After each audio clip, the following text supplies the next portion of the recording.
So keys on, back to accessory, and you can't take it out.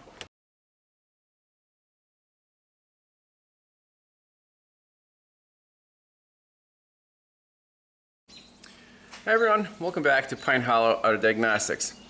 We're doing a house call here on this 2015 Hyundai Tucson, 130,000 miles.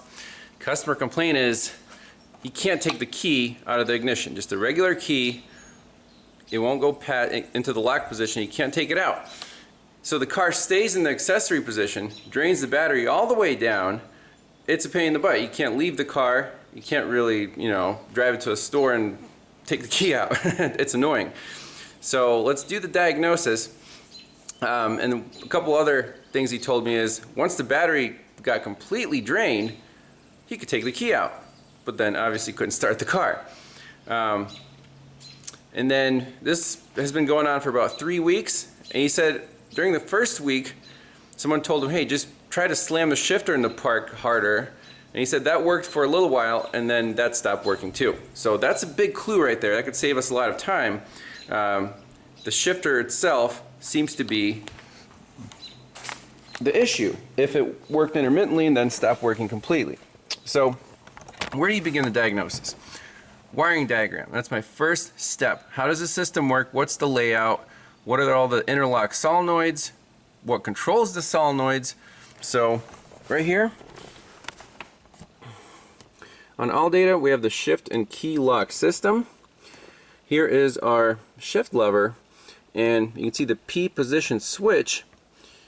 There's a sense wire that comes from the BCM, and then when you're in park, that wire gets pulled to ground. So it's a pull down design. Now, once the BCM sees that input, it activates this key solenoid and lets you take your key out. Okay, so pretty straightforward. What's the plan of attack? Let's use the scanner first. Go into the BCM and find that data PID and see if it, you move the shifter around, does it change? If it's an input problem, we'll have to go right into the shifter assembly and do a manual check at that sense wire. Is it staying high? Can we do a manual bypass test with a test light to see if we can take the key out? So when I got here, the battery was completely dead, so I had to jump start it. The car's been running for like half an hour and it still has issues starting. So, but we don't really need it to run, we just need a little bit of few minutes of power to do the diagnosis. So I'll show you the symptom. So keys on, back to accessory, and you can't take it out. So radio stays on, obviously. Let's jump into the scanner. Full code scan. No interesting codes. There's a cylinder 4 misfire detected. I think low battery voltage. So let's go to the BCM and look at the live data. Okay, so read data stream in the BCM. Let's see if it can recognize the key position. And then there's this key interlock switch manual type.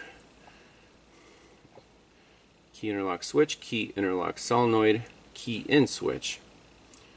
So let's graph those data PIDs. Accessories on, ignition is off. If I turn the key to the second position, all these three are on, key is in. We're interested in these two down here. You can see those do not change. And in key on, we can shift the lever, so in reverse, neutral, drive, all the way in park, slam it into park. Those stay, they do not change. So the interlock solenoid right now is on, and we can't take the key out. So it looks like an input problem. Let's go right for the shift lever, find an easy to get to connector. Look at the voltage on there, see if we can manually get this thing to let go of the key. Now the owner said he took it to the Hyundai dealership next door here, and they basically said, oh, you need like these 3 parts for the steering column, it'll take weeks and weeks to order them. So he just got fed up with that, called me in for a diagnosis, and we don't have the answer yet, but it seems like they were guessing, but we'll see. Okay, so I want to test this wire right here at this shift lever, pin 3 connector C163. Where is that? So Hyundai is pretty good at labeling their connectors, and C stands for control harness, and C163, you can see it's right there going to our shift lever in the middle of the car. And the actual pinouts, it's a 10-pin connector, white, and we're interested in which pin was it? Pin 3, green, black, smart key control module BCM P position switch. So let's find pin 3 on this connector C163. Alright, to save some time, I found the pin and just put a probe on it. So if you just pop out this little tray, you can see the connector right down here. And I found that green and black wire, put a piercing probe on it, so now we can do all our checks with this wire. So first, let's measure the voltage on that wire. And the ground I'm using is just going through the cigarette lighter and power probe adapter. We can see right now we're at 5.8 volts. Okay, interesting. So if we turn the key on and move the shift lever around, you can see that does not change and our data pins don't change. What's the easiest thing to do here? Use a test light that's connected to battery ground, so it'll be able to pull down that sense wire, and just, you can do it right at the voltmeter, so I can show you everything on one screen. If I pull that down, look at that. Interlock solenoid changed to off and interlock switch went to on. Let it go. Boom.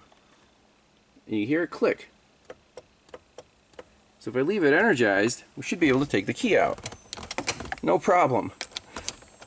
If I take my test light off,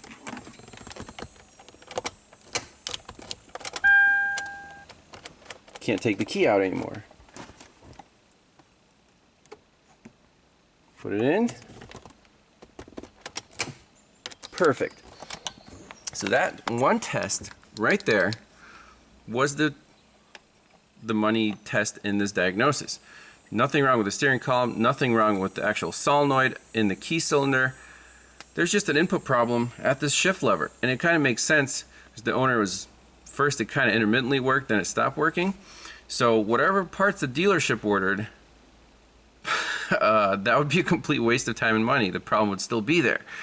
So I'm glad we saved the owner from the dealership parts cannon, and now the correct fix here is to replace this whole shifter assembly. So that's the right way to do it, for safety reasons. However, if you're in a pinch, DIY, you can just ground that wire permanently. It's just a sense wire, and then you won't, you'll be able to take the key out in any gear. But if you have some common sense, obviously you wouldn't take it out when you're in drive. So I don't know what the owner wants me to do. I can just tell him, just ground this wire. I don't want to do it because of liability reasons, and obviously people would rip you apart in the comments. But if it was my car, I would just ground that wire. I don't want to buy a whole new shifter assembly on a 2015 car. So that's it. Thanks a lot for watching. Quick and easy and accurate. If you have the right information and a couple pretty simple tools, test light, voltmeter, and a good scanner is always handy to have, you can get pretty far. So thanks a lot for watching. We'll see you next time. Bye-bye. A little bonus footage. I just wanted to mention that Amazon Prime Deals is today and tomorrow, June 12th and 13th, and the ThinkTOOL Pros has a major discount if you have Amazon Prime. It's $234 off, 20% off. You can get this thing for $936. Amazing deal. If you've been in the market for a scanner, jump on that. And there's a reason I use the ThinkTOOL on every car, basically, that I see.